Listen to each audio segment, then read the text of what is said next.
He said, let me send her an email. Uh, and sure enough, Jody agreed to talk to me and we chatted it up. And she liked me, liked the idea of Hilo. I sent her the book. She loved the book. And then we sent it out and we got like 14 offers. So, so, um, it was very fortuitous and fun. It was a good time. I mean, it's like one of those wonderful, wonderful things like, oh, so this is going to work out. Holy crap. Open the podcast bay door as hell.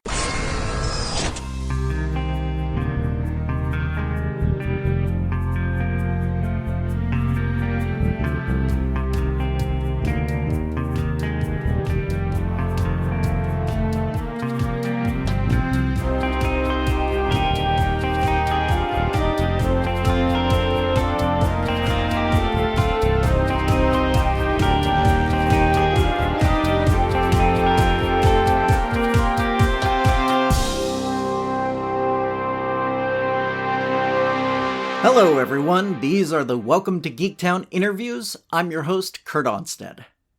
Two things before we get started. First, as it's near the end of the month, I want to take the time to shout out my patrons.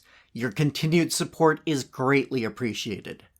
Joining the Geektown citizenry is none other than my guest for this and the past few episodes, Judd Winick. He joins Mike Sterling, Justin Bailey, Lily and Sam Breen, Jesse Clark, Ricky Garvin, Carla Hoffman, Julio Herrera, and Matthew Saint.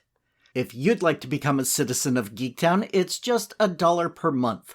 And in addition to this monthly shoutout, that gets you access to uncut versions of the interviews, often before the regular episode drops, and additional audio content and scripts from the written shows I did. Just go to patreon.com/welcome to Geektown to check it all out. Secondly, I wanted to take a moment to pay tribute to one of my favorite writers of all time. He wrote comics, novels, TV, and film. His name is Peter David. Probably best known for his 12-year run on The Incredible Hulk, where, among other things, he gave us the Smart Hulk that we currently see in the MCU. He also co-created Spider-Man 2099, wrote seminal runs of Supergirl and Aquaman, and every issue of Young Justice. In this episode, while talking to Judd, I mentioned Daredevil and Spider-Man teaming up. In my head, I was specifically thinking of Peter's story, The Death of Jean DeWolf, penciled by Rich Buckler, where the two learn each other's secret identities. While he often wrote for other properties, such as definitive Star Trek novels like Imzadi and Q Squared, he also created his own original fiction, like the Apropos of Nothing and Nightlife trilogies. He was the only writer other than creator J. Michael Straczynski to write multiple episodes of Babylon 5. He created the TV show Space Cases, along with actor/writer Bill Mumy, and wrote multiple films for Full Moon Entertainment. I could go on and on about his work, but needless to say, he was prolific, and I read nearly everything that he wrote, loving his mix of humor and deep character insights. In a previous episode, I mentioned the debilitating stroke which required his wife, Kathleen, to set up a GoFundMe. Unfortunately, Peter lost the battle to recover from those medical issues and died Saturday, May 24th, at the age of 68. While I met Peter a number of times at the San Diego Comic-Con and interacted with him online on a few occasions, I am simply a fan, so my grief can't compare with that of his wife, daughters, and close friends. My heart goes out to all of them. I had hoped Peter would recover and that I would have the chance to interview him on the show, but since that is not to be, I wanted to make sure I said, "Thank you, Peter," out loud one more time, for all of the stories that have made me laugh, cry, and think. If you can afford to contribute, the GoFundMe is open and will help the family with the recent medical expenses and funeral costs. I'll have a link to that fund site in the show notes on my webpage. Okay, moving on to happier subjects, let's wrap up my interview with Judd Winick. We'll get to his current work writing and drawing the Hilo books, but we begin this section continuing to look at his superhero comics at DC, starting off with arguably his most influential story, Under the Red Hood, which brought back Jason Todd, the second Robin, from the dead. In the previous episode, Judd had mentioned fellow writer Ed Brubaker, and I was curious if the two had ever talked about the coincidence of the two of them both resurrecting old sidekicks in their respective books around the same time. You mentioned Ed Brubaker, and I wanted to ask about Under the Red Hood. Yeah. But I specifically have a question here, how I find it a funny coincidence that Bucky came back as the Winter Soldier just a few months after Jason Todd came back. Did you and Ed ever talk about what was in the water at that moment in time that just brought that parallel evolution in stories? We talk about it in the sense that it had absolutely nothing to do with anything. Right. It's just funny that independently, we both had the same idea, done completely differently. Oh, definitely, yeah. I mean, when I was talking about it with Ed and also others, like Ed's was also, I mean, he said like, yeah, mine was like sort of an easier sell than bringing back Jason Todd. It's like, it's like, that was like really kicking over the apple cart. Whereas like in both cases, like, we brought back the dead sidekick to come back as a villain. And in both cases, pretty good idea.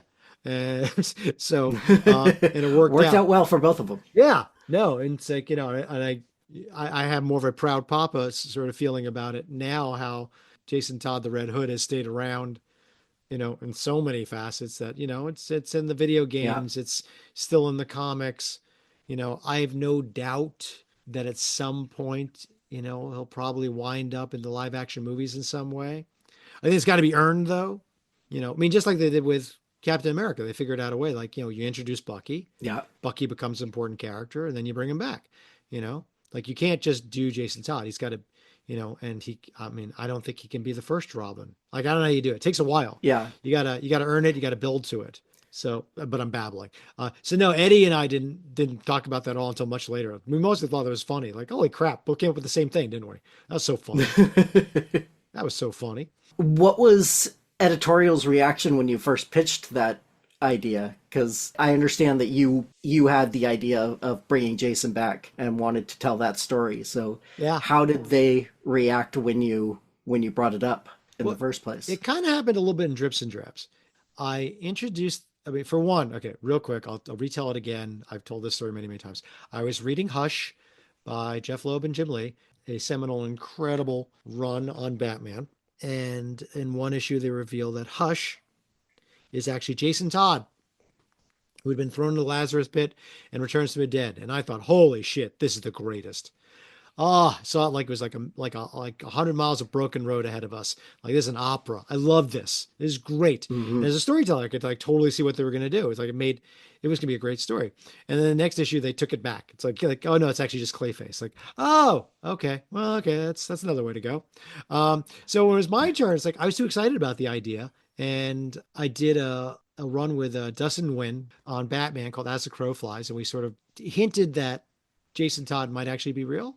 Like Batman's hallucinating, but Jason's in there, and we hinted it was real. But I will say, so Bob Schreck did not like it. He did not like it at all. He thought it was kind of a stunt. He thought it was kind of cheap. He really didn't want to do it. But I can't talk enough about what a great editor Bob is, because as we sit here now, y'all know that Bob let me do it. That was the thing, that he didn't like the story, but he knew I was passionate enough about it and I wanted to do it, that he was going to let me run with it. And it seems stunning to me, because that is nowhere near the norm of anything on any way, shape, or form. Editors, if they don't like something, they kill it. They just do that. It's just, and also you can understand, it's just human nature. They're just doing their job. They said, I think this is a bad story. But Bob trusted me enough that he knew I wanted to do it and let me do it for a while. And then several issues in, actually, like, we're on the phone and he said, hey, I just want to tell you, like, at the top of this, I get it now and I'm in. It's like, what do you mean? It's like, I get it now. Jason Todd, Red Hood, I'm in. He said, I don't know why I didn't get, he said, I didn't get the emotion behind it and what you were doing until we got into it further, but now I see it and this is a great story. It's like, oh, well, thank you, sir. I appreciate that. It's like, yeah, no, it is. I just want to tell you. And it is full on. He's just saying, like, you were right. I was wrong. It's like, well, no, it's like not, you just didn't, and it's like, no, it's okay. It's cool. He said, I think it's coming out great. He said, it really is. So Bob was not into it, but was going to let me do it. Dan DiDio actually went to Bob and said, like, I think it's time for Judd to take over Batman. Like Bob said, great. He's ready. Like, let's do it. Like, said, Bob's like, he's got his roster of guys and like, I'm there, like, in the batter's box ready to go. So Bob was waiting for like just to get the nod to like, yeah, time for Judd to do it. And then I literally was having breakfast with Dan, who we've become really fast friends at this point. At the San Diego Comic-Con, like, and we joke like Dan has like 9 breakfast meetings, and he just wanted to know like, what are you going to do with Batman? I said, I want to bring Jason Todd back for real. He goes, okay, great. He said, what are you thinking about doing? And story's been out there for a gazillion years already. I told him just the gist of it, but I also told him the ending. And what I was going for in the ending, which was, like in the end, it'll be, Jason's kidnapped the Joker. He's beating him up with a crowbar. And Dan goes, oh, it's like, yeah, no, it's fun, right? Yeah, it's going to be terrible. And he's got him there. And what he challenges Batman with is that he's not enraged with Batman because he failed to save his life, that he let Jason die. Jason's mad at him because he let Joker live. And Dan says, oh, that's the ending? I said, yeah. He goes, write that. And like, it was at the end of it. Dan's like, whatever, it's fine. Just write that. That's great. I said, oh, okay, cool. And again, like, a little bit of a bump in the road with Bob, who came around. Dan was like 100% behind it. Paul Levitz, who can be a very, very tough cookie, especially when you're making big changes, told me from the beginning how much he was just enjoying the story. And he too, at one point, I told him kind of where I was going, and he too also had said like, no, the emotion of it is really what's carrying the story. So it's cool. I mean, I guess part of it is that there's been times when DC pushed back on things I came up with, and I wasn't allowed to do it, or had to make changes or things like that. But I don't think it was ever anything. Well, anytime that was like it had an emotional heart to it, that I felt like was really being spoken to. Like, again, I don't want to name the times I can't, because there's things that they didn't, like, said, no, we can't do that storyline, or the shit can in this idea for whatever reason. I never had to fight for it, because I think I never felt the need to fight for it, because it wasn't something I felt so strongly about. It was like a story point. It was a thing. It was a character. It was this or that. Yeah. This was, I don't know. I'd probably be willing to go to the mat for it, but I didn't have to, because it was coming from a place of like this is a real emotional story and everybody got it. It was helpful that I always had an ending. Like, this is the emotional beat at the end. This is where we're going towards. And the rest of it's going to be like a lot of fun. And the readers were, everyone, a lot of people were pissed off. A lot of people were excited, and, but people were in there, and the characters hung around, and it was a good time, a hard time too. I was writing that while I was writing 2 other titles and writing and producing an animated series, but I never felt the work suffered. I always felt that I was just, just going full steam, and I was very tired. I will tell you that. it was a very exhausting time, I can only imagine. But everybody should have my problems. I mean, seriously, like, oh no, you're writing 3 monthly titles and doing an animated series. That sounds terrible. Speaking of which, I am going to get to the animated series stuff. But you also wrote the screenplay of the animated version of the Under the Red Hood story. Yeah. What was the process like adapting that story from one medium to another? That was remarkably easy at every turn. After Chris Nolan's Dark Knight came out, I'd heard, I forget where I'd heard it, but that DC Animation was looking to do a new Batman animated feature, and they were looking for something gritty.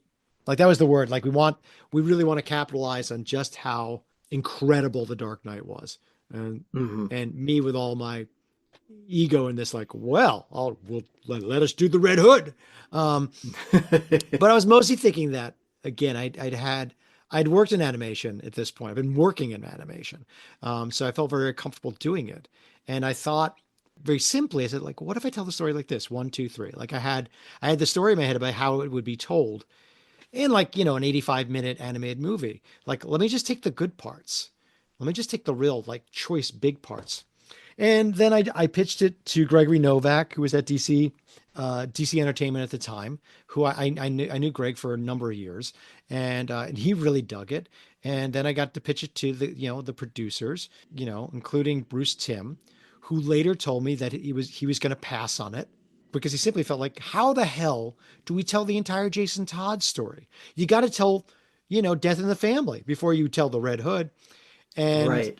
I delighted in when he told me later, said, but then you're pitching us, and then you pitched the whole thing in the teaser. He said, like, so the Joker is beating up Jason with the crowbar. And when you said that, I was thinking like, oh Jesus, we just skip all that stuff and just get to when he dies. And like in Batman, and we cut to, the blows up and Batman's holding his dead body and we cut to black and then we cut to 3 years later. And Bruce said, like, I don't remember what you said after that. I was thinking, oh no, we're doing this movie. Like now I got it. Like, oh, that's great.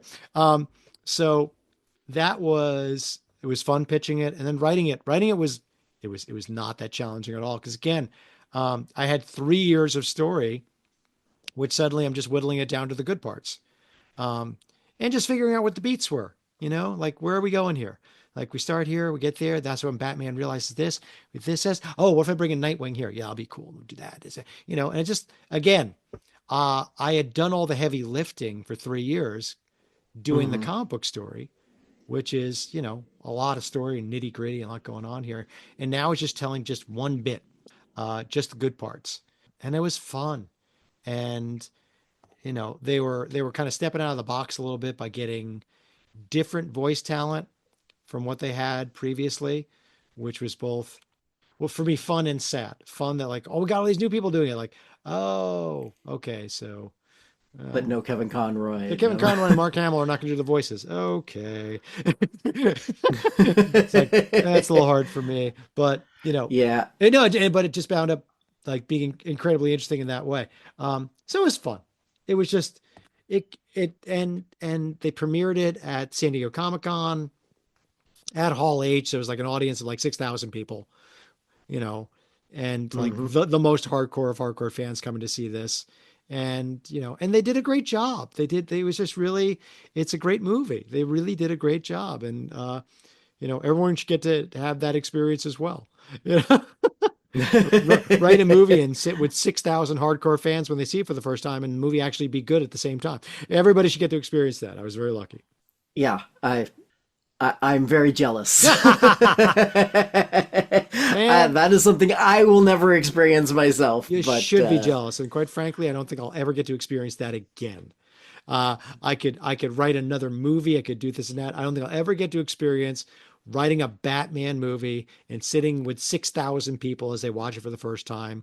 And they really dig it. It was just, it was cool. It was cool. They laughed at everything. They cheered at everything.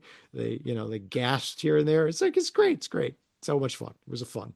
So, going back to the comics for a little bit, Sure. to the DC, when they did the big New 52 launch, right, you were the writer for two of the titles there, Catwoman and Batwing. Yeah. What did you specifically want to bring to those titles when they started over with their new-ish histories? Yeah. I mean, that worked really well at the beginning. I think we can all debate and discuss that mistakes were made and it kind of petered out, but it's still a sensational idea on many, many levels. I mean, the whole thing was we got to start over. And with, I got to do Catwoman. My original idea was like, she was going to start, for one, I wanted to do a story where we hadn't seen before, which is like, she starts out doing street crime before she becomes a jewel thief. I wanted her, my first year was sort of establishing her as a street criminal who's stupidly in love with Batman. And then year 2, 3, she becomes more the jewel thief. I was really interested in that. And all my crazy ideas, they were totally supportive of that. That was going to be fun. They came to me with Batwing, that they wanted to do a Batman that took place in Africa. And for me, that I really enjoyed that because I was going to be able to just invent a whole lot of things and also tap into a story that hadn't been done before. So, those were occupying two different spaces, a very well-established character that I got to take back to her roots, which hadn't been really tapped into in a while and done in a way that I could make it my own and have a lot of fun with it. And then also just like an original story of sorts. So that was gonna be fun. But in the mix of that is when I started, not unlike working on Pedro Me while I was doing Frumpy the Clown, I started doing Hilo just on spec. And I kind of drifted away from base camp for that reason. It was a confluence of a lot of different things. I hadn't really drawn much for like 5 years. Right. And I was actually kind of unhappy. I didn't realize that was the reason. that that I'm actually a cartoonist and I draw things and that's what I love and that's who I am. And it'd been like a good 5 years. And something was just eating at me in like creatively and I couldn't figure it out. And when I just started doing this kid's graphic novel on spec just for myself, just drawing it up again, like first on 8.5 by 11 paper and then just doing it on 11 by 17 cardstock. And there I am like writing and drawing a comic again, the whole thing, which I hadn't done since Barry Ween. I mean, I did an anime series. You draw like all the goddamn time, even though I'm not one of the animators. I'm, working on storyboards and, and Hmm. helping to design characters and redrawing this and redrawing that, so I felt that itch, but then I'd stopped doing it and it didn't, something was off.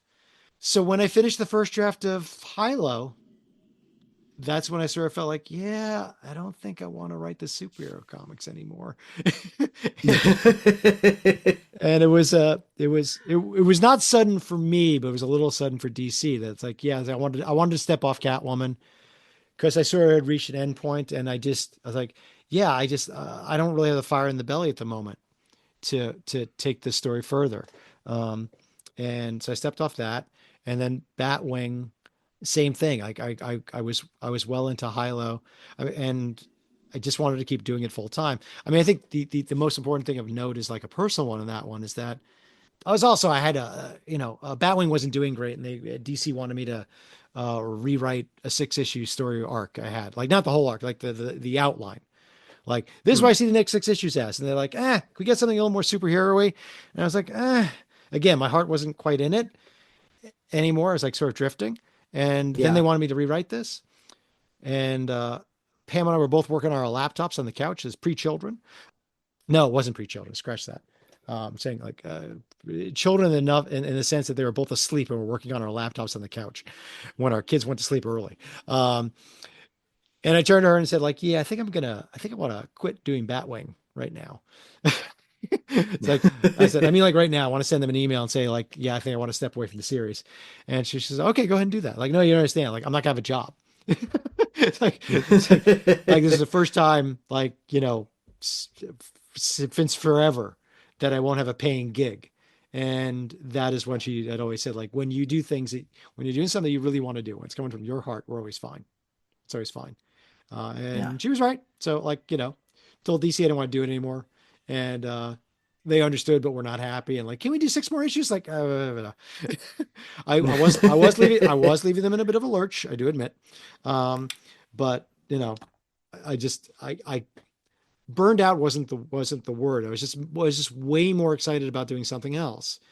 Hmm. And it's where all my energy was going to go. And it was one of those things. I knew I was going to do a shitty job on Batwing if I kept like I had an outline of 6 issues I really liked, and now they wanted me to go back to the drawing board, and it's like I don't have anything, and if you need me to cook up something in the next week, it's going to be bad. So let me just not do it. And then next day I'm back at working on Hilo, and it's worked out okay. Yeah. And I'm definitely gonna get to Hilo in a little bit. Sure, I just want to touch on the animated work that you've done. sure, Let's start with the life and times of Juniper Lee. yeah. How did that happen? How did that process Very, very, start? very, very quick. A educational network, not PBS. I don't want to get into it. They don't quite exist anymore. They approached me about coming up with an anime series, developing an anime series, which had to have an educational bent to it.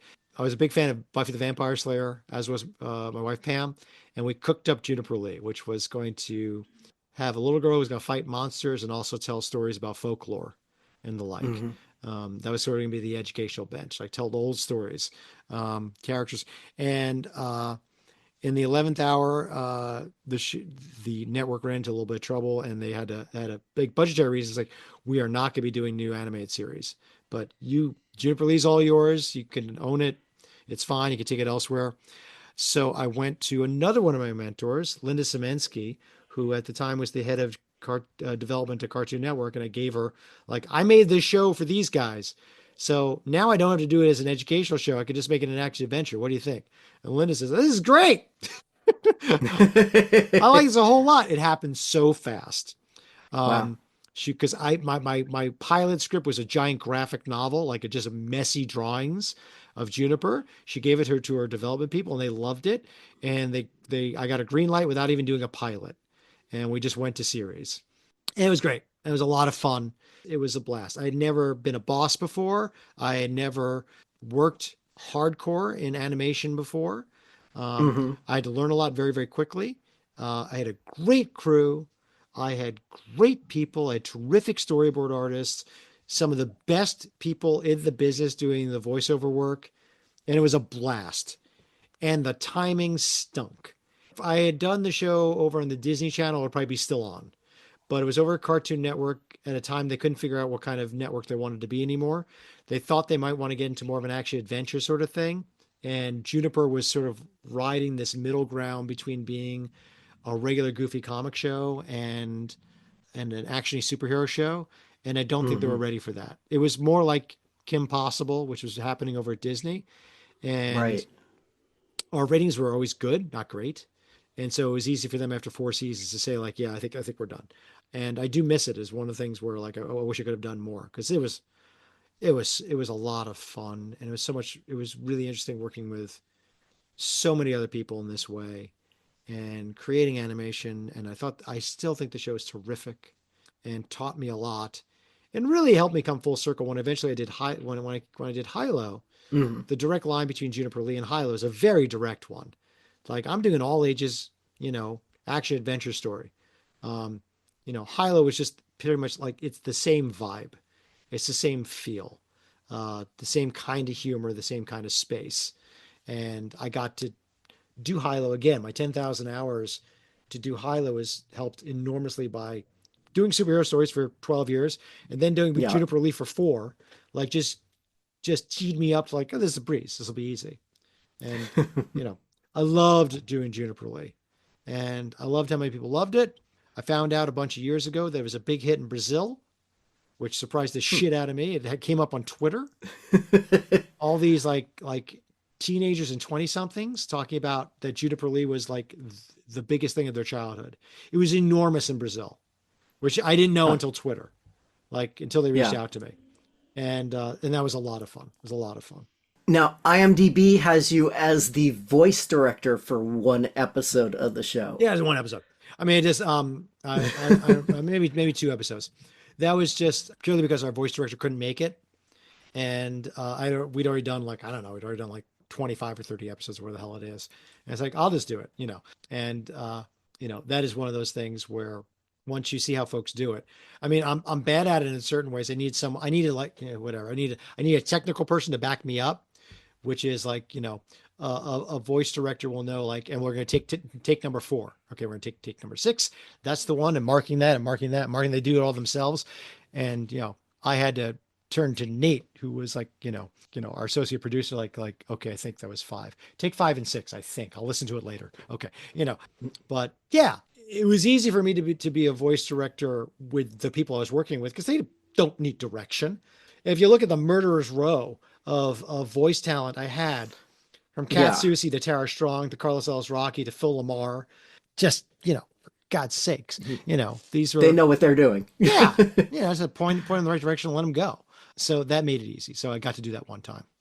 So Juniper was voiced by Laura Jill Miller, who started her career as a child actor on Give Me a Break. So Mhm. you know, so I watched her when I was a kid, ish, older.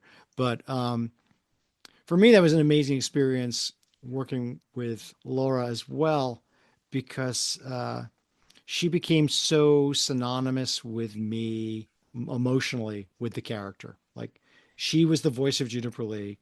She was really good at it. She really loved the show and brought the character to life. And it actually it taught me something. Particularly with Laura and all the other actors, you make a real connection with your characters when they come to life in that way. It's different with animation. And I mean this in the most airy fairy way. I totally do. The most artsy fartsy airy fairy way. I totally, totally do. When you're just writing them and drawing them, you have a proper distance from them. Like, I feel attached to the characters that I do. Like even in my Hilo series, very attached to them in lots of ways. But, if when the time comes that we animate them and they come to life in that way, something happens. Something really happens. They become a little more real, and Yeah. it's interesting in that way. It really is. It really is. And I mean that in the most airy fairy way. So I love all the voice actors very, very much who worked on the show, and really, I mean, I'm in touch with some of them still because it was such a seminal experience for me. It was a good time. It was a really good time. So, is there any possibility of being able to tell other stories in that universe, or are the rights kind of like tied up with Cartoon Network and all that? Juniper Lee? No, Juniper Lee. Well, yeah, no, it's absolutely tied up with Cartoon Network, but who knows?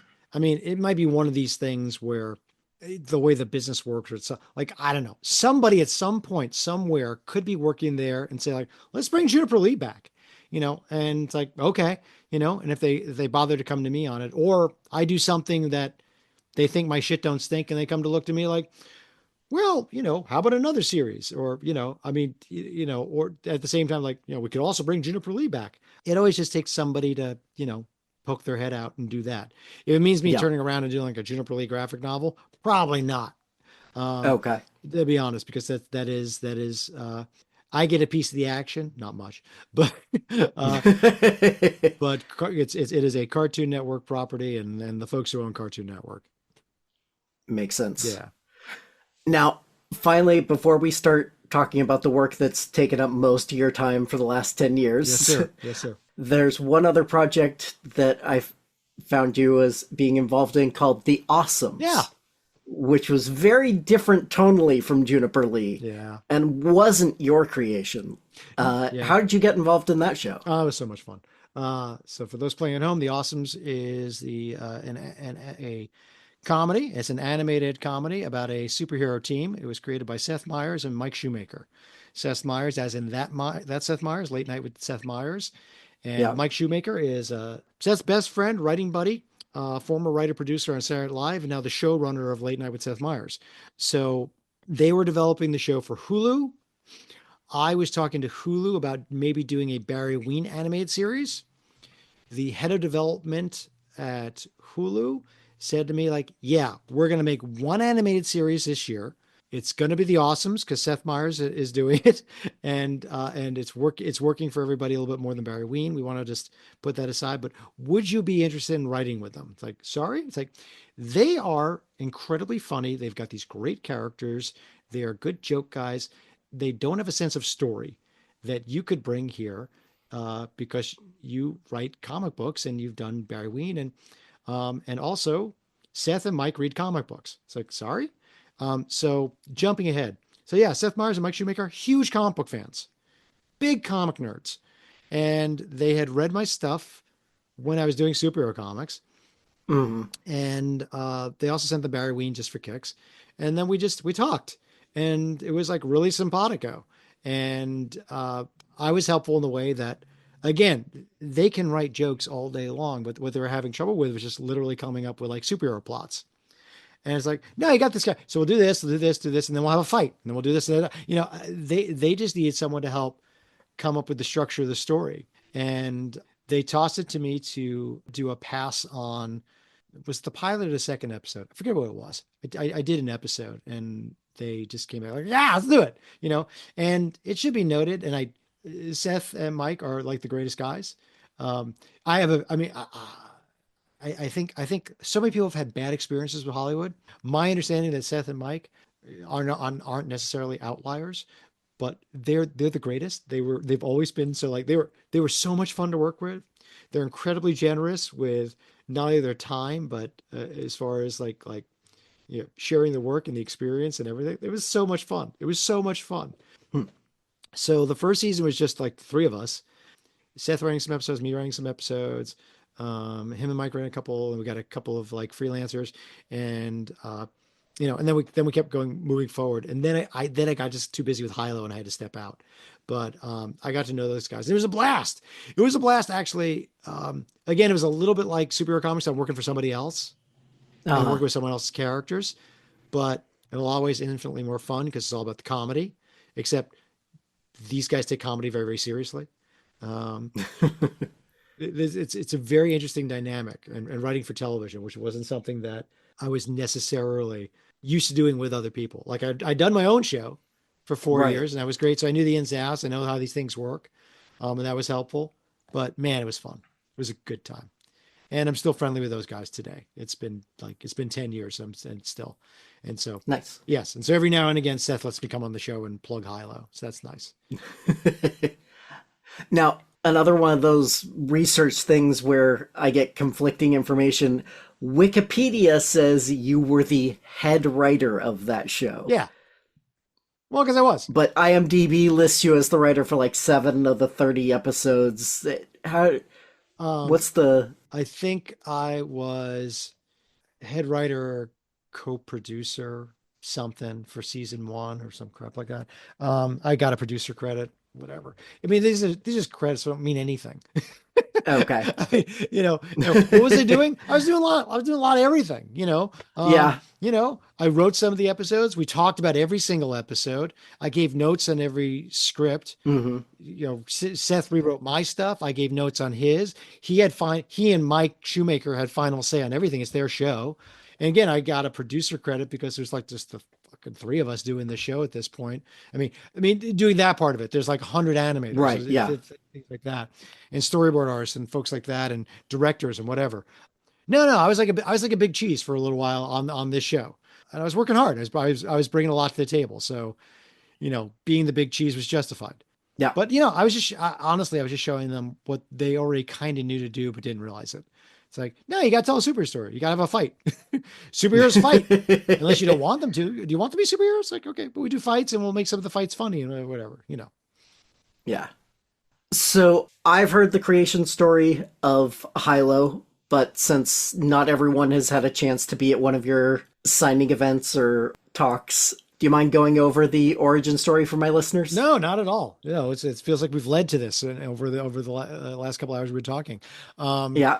So let's see. About 12 years ago, when I was still writing superhero comics, my son, who was 7 at the time, he came to me and he wanted to, he got himself a hankering. He wanted to read some of my superhero comics. In particular, he wanted to read Batman.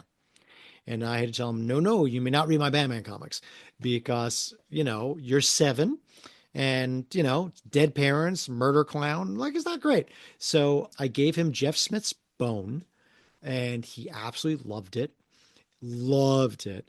And I reached out to Jeff Smith to let him know, like, Jeff, because I know Jeff's a buddy of mine. I said, Jeff, my son just went crazy, go nuts for Bone. And Jeff being Jeff, he sent me this huge box of Bone merchandise, much of which we still have. Nice. T-shirts, hats, action figures, calendars, posters, like an absurd amount. And my son just got that much more excited and became a Bone super fan. And me, I kind of got jealous because he loves Bone this much. I was thinking like, man, I should come up with a story that he likes as much as Bone. And that was the first inkling of it. That was the first beginnings of it. And I just, again, like it was one of these things, like I thought about, I did have one start and stop. I did a story that I thought would sell well and showed it to some editors without an agent. And they all said the same thing, that they would like to see it when it was done. And it was one of those times I wasn't really going with my heart and my head, like what I really wanted to do.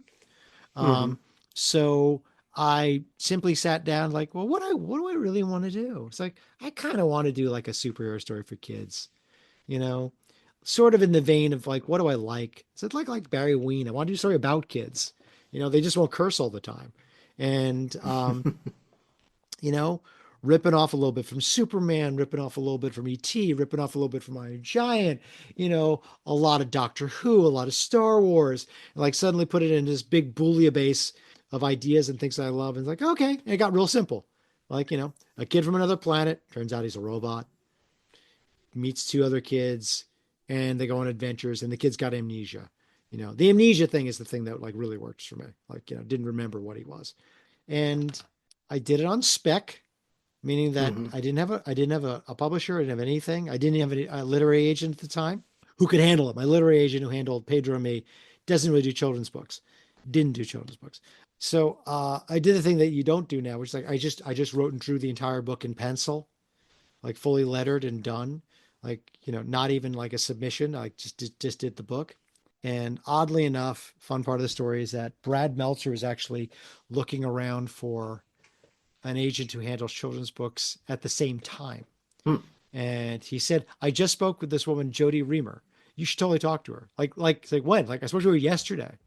He said, let me send her an email And sure enough, Jody agreed to talk to me, and we chatted it up. And she liked me, liked the idea of Hilo. I sent her the book. She loved the book, and then we sent it out, and we got like 14 offers. So so um, it was very fortuitous and fun. It was a good time. I mean, it's like one of those wonderful, wonderful things. Like, oh, so this is going to work out. Holy crap! I mean, that was step one to working out. You get it published, and then step two, like the book came out and it did pretty well, and then like did better the longer it was out. And by the time the second book came out, then the first one wound up on the bestsellers list because of the second book, whatever the hell. It's just like, Hmm. all that meant is I get to do more. I get to do like a new book every single year. And Random House, if they want anything from me, they want me just to make more books, which I am. So it's all good. Yeah. So after we talked at Books with Pictures in Eugene, Yes, sir. I bought and read the first Hilo book, and then I passed it on to my honorary niece, Got it. Sam, Uh-huh. and I asked her if she had any questions for you. Yeah. and Fire away.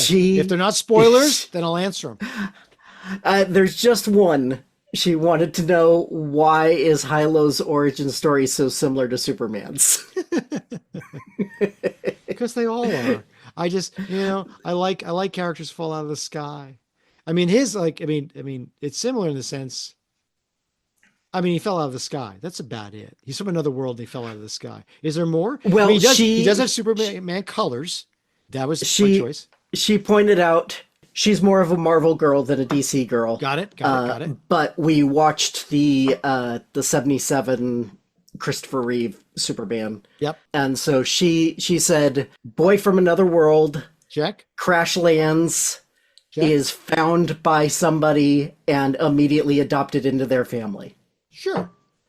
Those are absolutely Superman tropes. Yes. Those are the building blocks of Superman. And like, I would never hide from that, and Yeah. I mean, it's also E.T.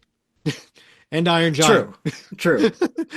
Yeah. She hasn't seen those yet. Right. And when she goes, she'll say, they're ripping off Superman. Like, they are. Yeah. Turns out. No. It's, no. As I often tell young people, when you come up with stories, like the best way to do it is steal ideas, but you got to make them your own, Yeah. Hilo owes as much to Superman as it does to Doctor Who. Amazing character from another world who meets up with two humans. They get dragged along on his adventure, and the two humans are almost as adept as he is. It's like, it was a big inspiration. Yeah. I'm ripping off Buffy the Vampire Slayer less in this than I did in Juniper Lee. I'll say that. And your art style is still very recognizable, but I see, at least to me, I feel like you've grown as an artist since the days of Barry and Frumpy. You said that you were, doing some stuff with like storyboards and things like that, but that you were kind of frustrated that you weren't drawing on your own. When you were working on those other projects, did you ever just break out a pencil and pen just for your own enjoyment? No, there was never time for my own enjoyment. If I had, it might have been different. I mean, that's how Hilo was for my own enjoyment.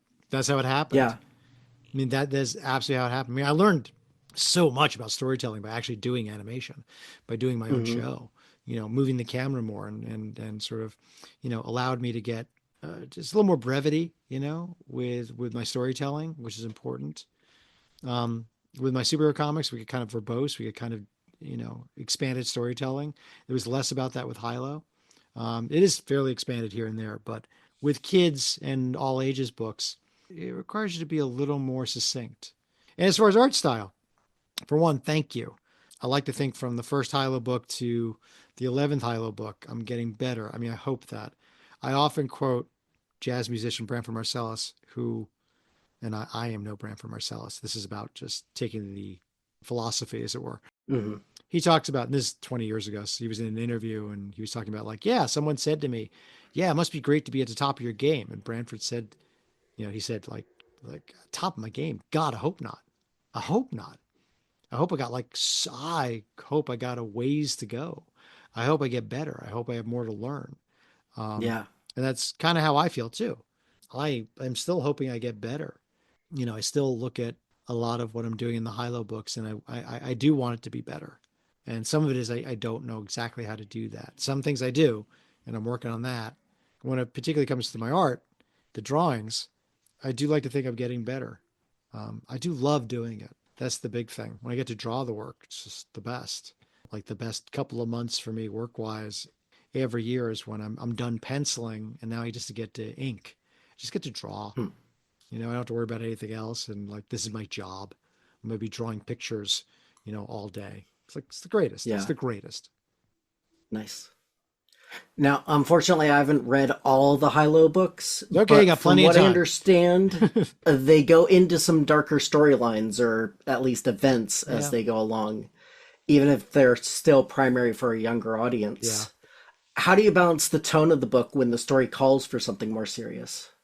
Well, as we get into it, you'll see there's a loss. We have one of the characters dies, and it was a hard choice, not decision, because I decided long before that I was going to do it, Hmm. and I thought it was important in the story. Uh, and I just wanted to tell a story about loss, and also how loss is actually experienced, which is after this character is gone, we still talk about them. They're still present. They're still very present. Yeah. The characters haven't gotten over it, nor will they. It's always there, and there is a balance. I mean, I will say that Random House was at first totally behind it, and then got a little nervous when finally came to it and said, like, maybe you just want to hint that maybe there's a chance they're not. It's like, no, no, no, no, no, no. We're gonna do this, and then they're gone. It's like I understand, and kids are gonna be sad. It's Yeah. this wasn't a throwaway character. This was someone important, and they're gonna be sad. But I wanted to tell a story about loss. But with any of these things, there's other serious. That's the most serious story point. But there's other Of serious course. story Yeah. points. But kids are okay with serious. Kids are okay with things having weight and depth. They're fine with that, as long as you tell it from a place that's sensitive enough that you're not being like cruel in your storytelling, that you're not doing it completely out of nowhere, where that seems meaningful. I think they're okay with it. I mean, I like telling serious parts of the story. I think that's what makes it good. The jokes are great. Yeah. That's what brings them in. And that's it's an action adventure and it's very very funny. But the fact that it's a little bit dramatic, I think those are the parts kids bring up as well, like a lot. It's also the Hmm. parts that moms and dads, when reading the books with the kids, they'll talk to me about it. That like they like how legit funny it is, but they also enjoy that it's got a little bit of depth. That it's not just a simple little story. That it's got something going on there, something that's a little thought provoking for both them and their kiddos. So that Yeah. makes it cool too. Now, an overarching theme or something that you've mentioned just over and over in this interview is Hmm. how much you love doing these books. Yeah, What is it about these characters that just keeps you going and loving it still after over a decade? I guess it's because I'm doing the exact story that I always wanted to do. It's like all my artistic and emotional eggs are in one basket, pretty much. It's a big old science fiction story. It's a big old superhero story. I like that it's about kids. I like that I've done some pretty big pivots and Hmm. the audience seems to be okay with that. Like I'm working on the 12th book right now, and I have to acknowledge the fact like this is on a different planet. The kids aren't in school or anything. One of them's got like magical powers now. Most of the characters are talking animals. We got a whole bunch of other robots. Like there's a whole lot of crap going on. It's kind of complicated. And the fact that the readers are still coming with me on it, it's like, well, what can I possibly complain about? I mean, that was the thing is that if I'm pivoting too far, then I'm losing them and I've got to pull it back. And then maybe that's a time they're like, okay, okay, maybe we're coming to the end of this. And I do have I have an ending for the next story arc, which might finish up doing the serialized version of the story. That after that, there might be a lot of Hilo one offs, or as I said, I'm introducing some other characters. I'm doing a new series, which Hmm. going to introduce some new characters that maybe the Hilo and the gang are part of that story. I'm just expanding the universe a bit. Again, it's like nothing that is too complicated for any comic book fan to understand. Um, and I'm lucky in that way. I mean, it was when I was mentioning to kids I've got a new series coming out. It's called The Mighty. It's about this 12-year-old girl who finds out that she can turn into a big furry monster, so she fights crime. The first time I told, like the first school I mentioned that to, like during the Q&A, the kids asked, like, are Hilo and Gina and DJ, are they gonna meet the Mighty? And they're asking me, like, is there gonna be a crossover? It's like, holy crap. Kids know about crossovers now because of the Marvel movies and everything. Like, they're in the Yeah. same universe, so of course they should be occupying the same movie at some point, And in this case, occupying the same book. Like when I was a kid, the greatest thing that could ever happen in a comic book, as you know, is like when they crossed over. Yeah. Like, oh my God, the Avengers are in the Fantastic Four and John Byrne's drawing it. I can die happy. This is the best. Ah, so I'm happy I get to do that for kids. That'll be fun. For me, it was Daredevil and Spider-Man whenever they got together. And it's like the I greatest matchup. It is. And the fact they're going to do it in the movies now, God, like, get it. Amazing. It's finally happening. Only took our whole lives to get here. Now, the first few books in the series have also been adapted to audiobook. Yeah, You write the scripts for those, or I is did. that something that you're okay? I did. I wrote the. What's that process like? Do you have to, just go through and describe all the panels, or Yeah. how do you do It that? was kind of challenging. What we had to figure out that the way in was we made DJ the narrator, and so it always has to come from his perspective, and his perspective is like it was literally like to get overly complicated. It's past tense. DJ is not existing in the moment. It's already happened, Hmm. and he's telling the story because we have a lot of like action descriptions going on, and how do we do that? So it can't be happening like as it's happening. He can't be telling it as it's happening. And then I did this, and then Hilo did this. Like, no, no, no. And Hilo did that, and a thing came over, like whatever. And that was also a blast because again they were brought to life. Like I felt it in my heart as listening to the Yeah. characters come to life. It's like, oh, here they are, here they are. And with every new character popping up, like, they have a little voice. I could see them, I could hear them. It was fun. It was a lot of fun. Do you get to be involved in like the casting process at all, I did. or? I did. I totally did. They sent me a bunch of people and I got to like put my choices in there and pretty much was everyone we agreed upon. So it was a lot of fun. It was a lot of fun. Nice. And I even got to do a couple things where like I wanted Phil Lamar to play Gina's dad. So he's in there. And then Carlos Alazraqui, who was on Juniper Lee, he Hmm. did the voice of Monroe, who is a Scottish voiced pug on Juniper Lee. And with this, we have a character, Polly. She's a talking cat who is Scottish, but then her dad shows up. So I reached out to Carlos and said, like, can you do this? And like Carlos, I love him so much. He was like, absolutely. And I said, like, I even had to say, like, I think the money's gonna stink. I think it's gonna be he's like, I don't care. I don't care if it's whatever. It's fine. I'm excited to do my Scottish voice again. Like, you want me to do Monroe, right? Like, just make it sound like Monroe. I don't care. Like, it'll be great. I was so excited. So excited. Nice. Just a couple more questions. I Sure. really appreciate you taking all this time It's okay. talking to me. After the first two books, we kind of talked about this a little bit, but the series is released about almost exactly once per year, it Yeah. looks like, Yeah. if give or take a few weeks. Is that how long a book takes for you from start to finish? Or are you like constantly in different phases on the various releases? Do you wait for one book to be over before you start the next, or Oh, how does that? heavens no. No. Yeah, no. No, I do finish one and then go right on to the next one. Okay. There is no waiting. I usually finish the books up in the winter, and what happens then is that my book tour usually happens in February or March, Hmm. and by then I'm kind of up and going on the next book, and they take me about a year or so. You figure January to December-ish. All the while, I mean, I've thought about it for a while. Like, I'm working on book 12, but I've been thinking about book 12 for a while now, and Yeah. hopefully I'll have a draft done in about 3 months or so, and then run a little bit later on this one than usual because we did two books last year. But it takes me about a year. I mean, that's the quick answer. It takes me about a year, and when I finish one, I go right on to the next one. And you mentioned the Mighty. You mentioned you're working on book 12. Yeah. Is there anything else coming up in the future that you want to tease? Well, let's see. So the Mighty comes out next February in the usual Hilo slot. Then next winter, we're going to have the Hilo Holiday Special. So we're doing a one-off graphic novel, which is all about Hilo and the gang around the holiday time. not religious. It's gonna be like snow and decorations and presents and a big old monster they got to deal with. And that was like a lot of fun.